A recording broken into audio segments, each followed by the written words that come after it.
So derivatives and also integrators, derivatives are linear. So what that means is that they have a commutative property. So if we have the derivative of a function plus another function, we can actually distribute this across.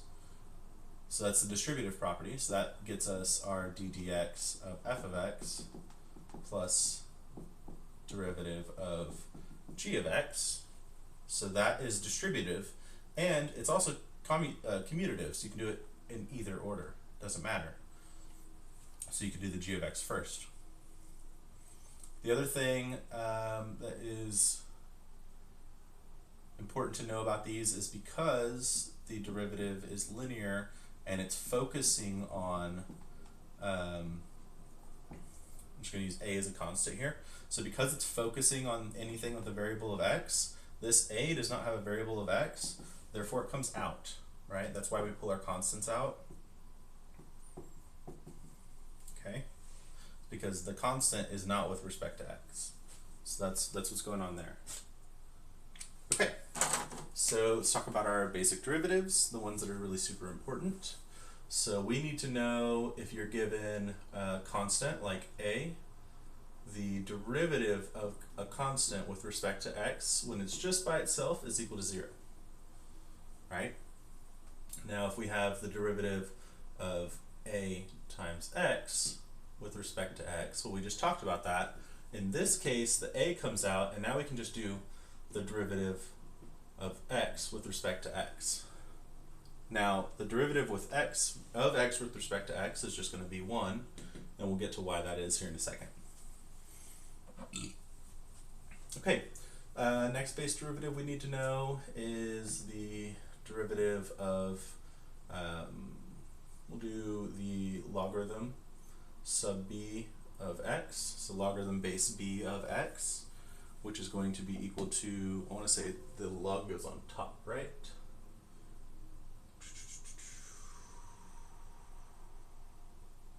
Yeah. Yeah.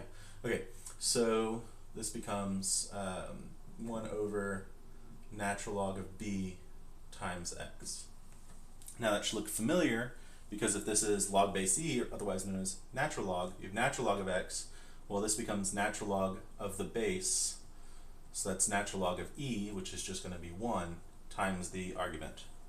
Okay, so I'll write that one as well just so you can see it.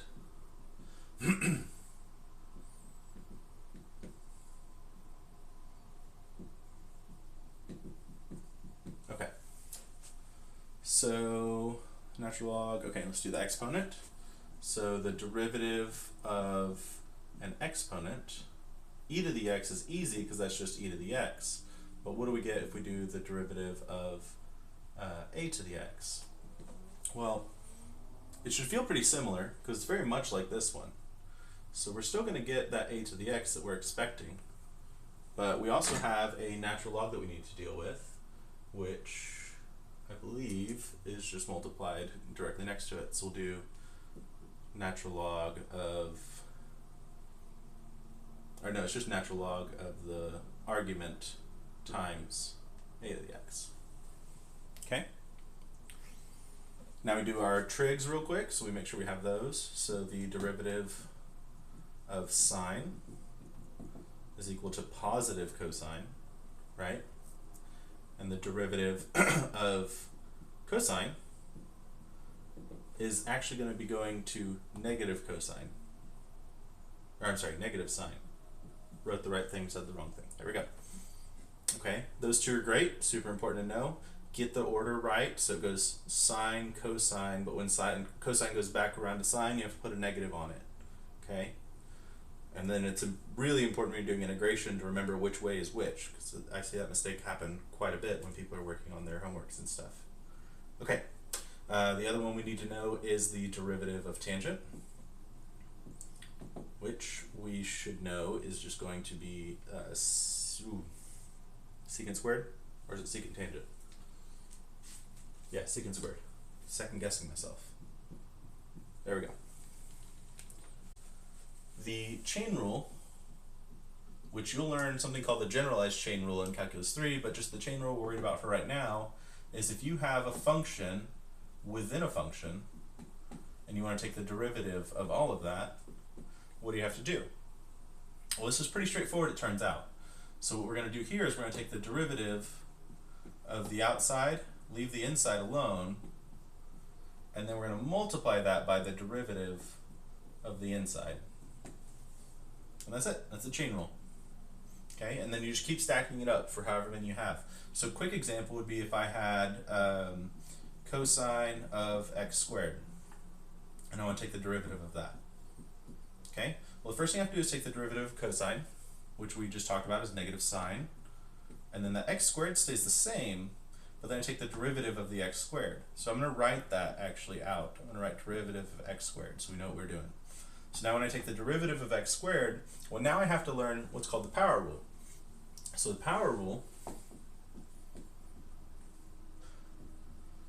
shows that if you have a function, or not a function, sorry, a variable to a power n, what you do is when you take the derivative of that, you're going to get x to the n minus 1, and then you're going to multiply that by the original n.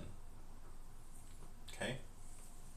So in our case, we have x to the 2, so we're going to multiply by 2, so we get negative 2 sine x squared, and then the power here goes down by 1, so we just get x. And that's it. That's our derivative of cosine of x squared. So we just did chain and power rule at the same time. Let's do one more just for good practice. Let's do the natural log of sine of x cubed. Okay, so let's take the derivative of that with respect to x. So we'll deal with our first piece, the outermost function here. So we're going to get 1 over everything that's inside. So sine of x cubed. And then we're going to multiply that by the derivative of sine of x cubed. Okay? So now we have 1 over sine of x cubed times, now if we take the derivative of sine, we're going to get cosine. And remember, the inside stays the same. And then we can apply this chain rule to the inside, so now we have times the derivative of x cubed. Okay, so now we have cosine of x cubed divided by sine of x cubed. And then our derivative here, remember our power rule here, so we're going to take this power out, and that's going to come into the front now. So we have 3 times, and then when we take this, we're going to drop the power down by 1, so we get x squared. And now if we think back to that trig we were talking about an hour ago, cosine, same insides, sine, same insides, well, that just turns into cotangent. So I have 3x squared cotangent of x cubed. And that's what we would get here. Okay. Let me see if I have maybe one more example of a good base derivative situation. Ooh, this is a great example actually. Yeah, let's do this.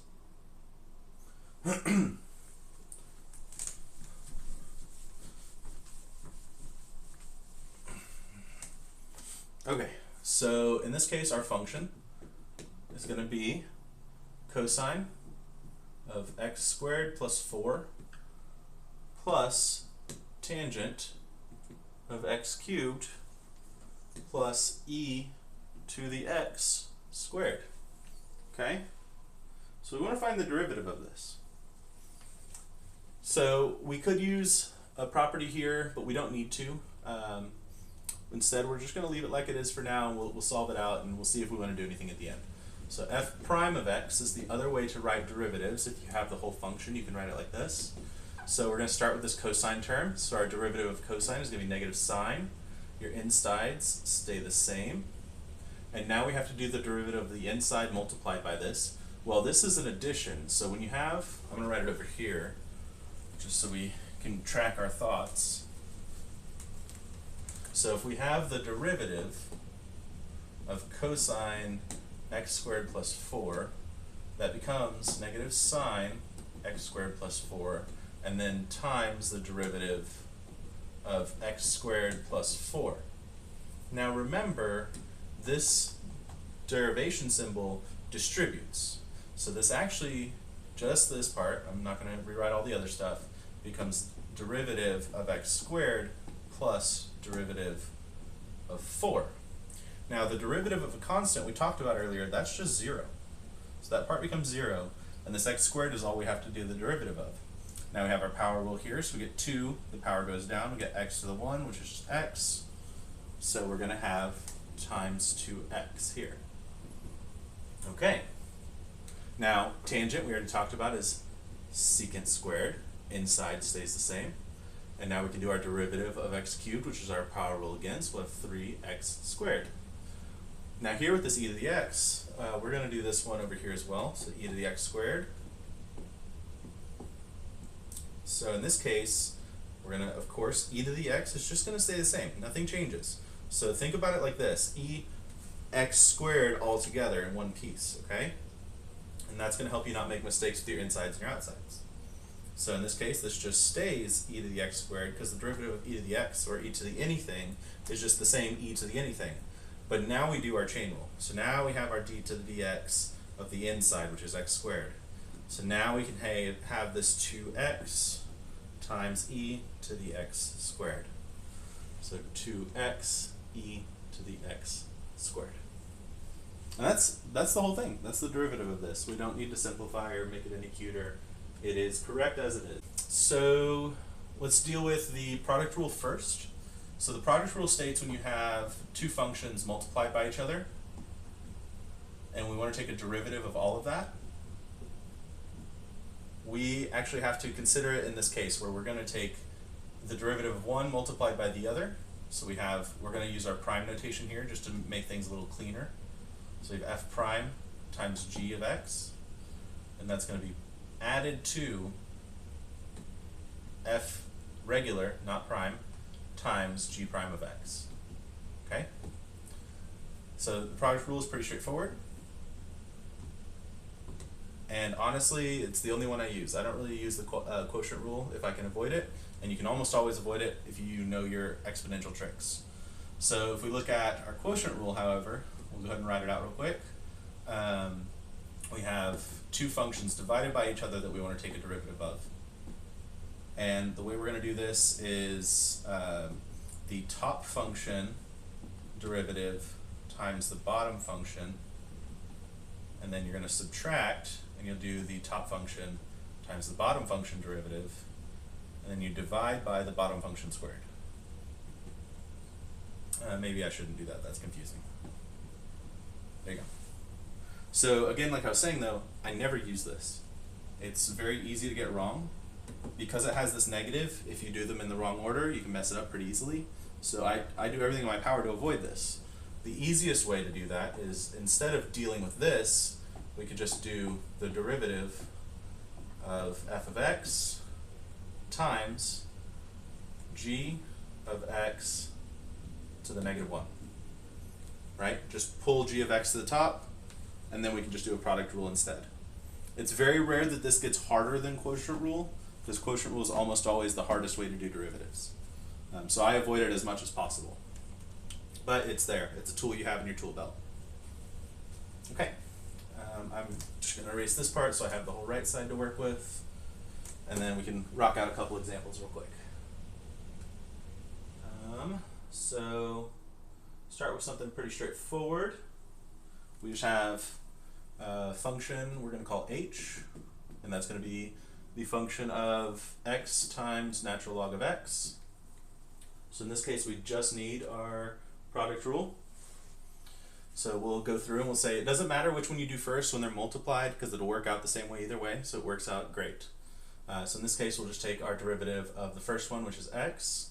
So we have 1 times, and the second part stays the same. Just get natural log of x, right? So that's this piece. Now we're going to add and do the other piece. So the first part stays the same, and now we're going to take the derivative of the second part, which derivative of natural log of x we know is just 1 over x. So here we're going to have natural log of x plus, and then x divided by x is just 1. So that one works out pretty clean. Okay, let's see what we got next. Okay, so this time we're actually going to prove the derivative of tangent. So let's prove that tangent of x derivative is equal to secant squared of x. And so the way we're going to do that is if we remember that tangent of x is just sine over cosine. So we actually have the derivative of sine of x over cosine of x. Right? So we could do the trick and make it into a product rule, but just for good practice, we're going to do it the ugly way. So we'll take our derivative of the top, which is derivative of sine becomes cosine. We're going to multiply that by the bottom, so cosine times cosine. And then we're going to subtract, and then we have the top stays the same, sine x, and then the bottom is going to become negative sine, because we're going from cosine to sine, so you get negative sine here, multiplied. And then you're going to divide everything by cosine of x squared. Okay, so this is cosine squared, and then this is negative negative, so that's plus, and you get sine squared. All of that divided by cosine squared. Well, we know cosine squared and sine squared is equal to 1 over cosine squared x, and that's equal to secant squared x.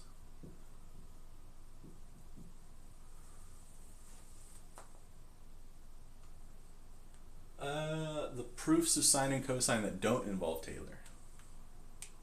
I think those are exponential proofs. That's using the Euler like you were talking about. So we can try one of those. I'm not going to promise anything, but we can definitely try one. So let's see, cosine of x is equal to e to the ix plus e to the negative ix over 2.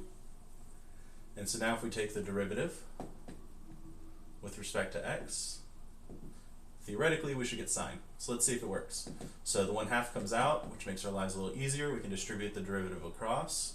So we're going to take the derivative of e to the ix and the derivative of e to the negative ix. So we get 1/2. So derivative of e to the ix just becomes e to the ix, but we have to chain rule, so we're going to get an I as well, right? And then we're going to do the same thing here, so we get e to the negative ix, chain rule, we're going to get negative I, okay? And then we're going to do, so that's I. Let's see if this works. Interesting. So we're going to factor out this I to the front, so we'll just put it here. So we get e to the ix, subtraction comes in, e to the negative ix. And then remember that if you want to take the I to the bottom, it just becomes negative. So we actually end up getting e to the ix minus e to the negative ix over negative I times 2. So this is cosine, and we have negative. This all turns into sine. And there you go.